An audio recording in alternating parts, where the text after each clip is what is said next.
Assalamualaikum warahmatullahi wabarakatuh. Kembali lagi bersama saya Marcelino Adam dengan NIM 3411191107. Nah, di sini kita akan membahas tentang Scrum Accountabilities ya.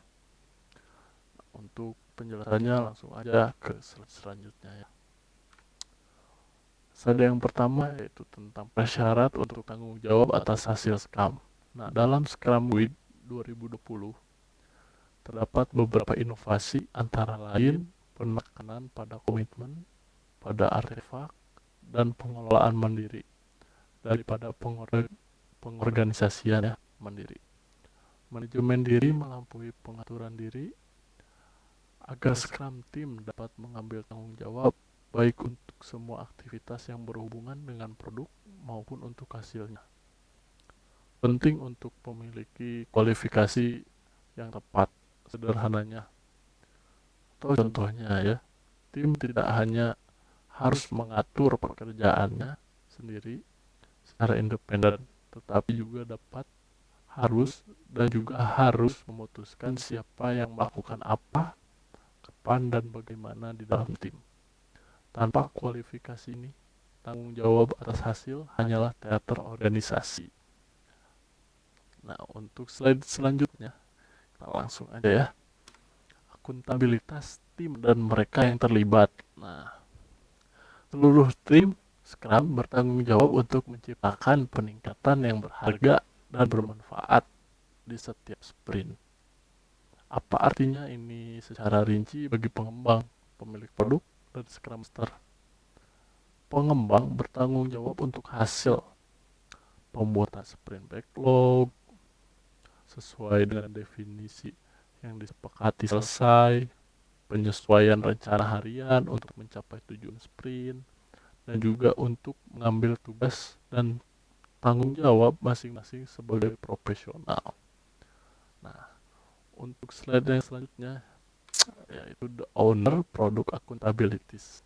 Nah, poin yang pertama yaitu memaksimalkan nilai produk yang dikembangkan, dan poin keduanya manajemen backlog produk yang efektif termasuk pengembangan dan komunikasi tujuan produk, pembuatan dan komunikasi item backlog dengan penentuan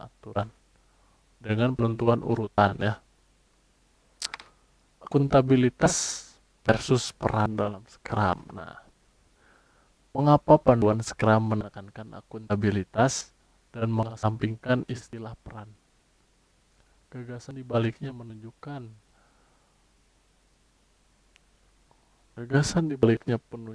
bukan tentang deskripsi pekerjaan, tetapi tentang tanggung jawab minimum yang diperlukan untuk menjalankan Scrum. Para akrab Scrum Master, pemilik produk, dan pengembang akan terus ada dalam praktik.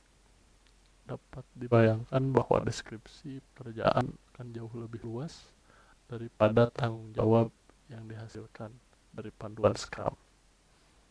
Nah, untuk slide yang selanjutnya yaitu akuntabilitas versus peran dalam Scrum. Nah, ini lanjutan dari slide yang tadi ya, dengan tidak menggunakan peran sebagai istilah.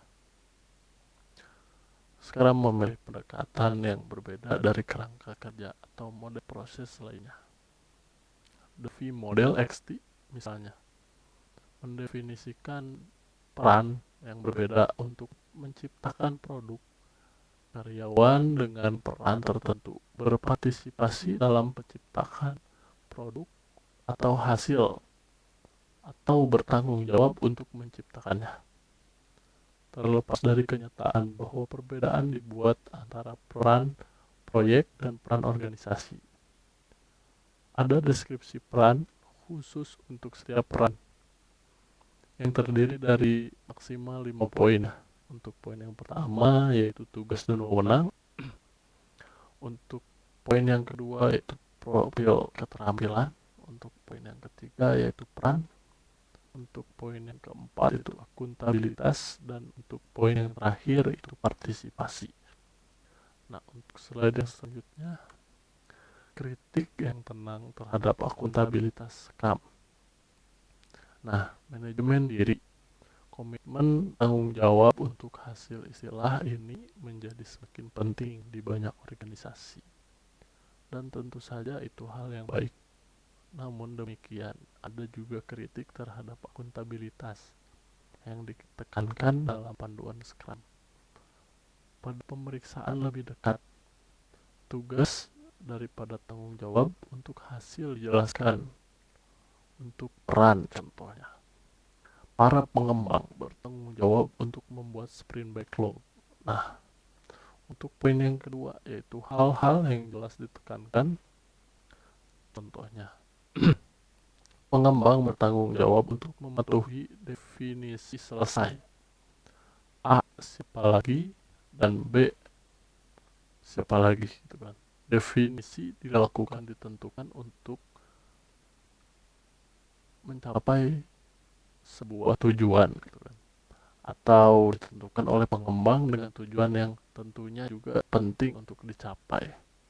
Nah, untuk poin yang terakhir yaitu pernyataan tentang keterampilan yang diperlukan untuk bertanggung jawab atas hasil tidak ada dan kemungkinan konsekuensinya tidak disebutkan. Nah, untuk slide yang terakhir sudah kosong ya, ini sudah beres untuk Scrum Accountabilities. Terima kasih sekali yang sudah menonton. Kita akhiri. Wassalamualaikum warahmatullahi wabarakatuh.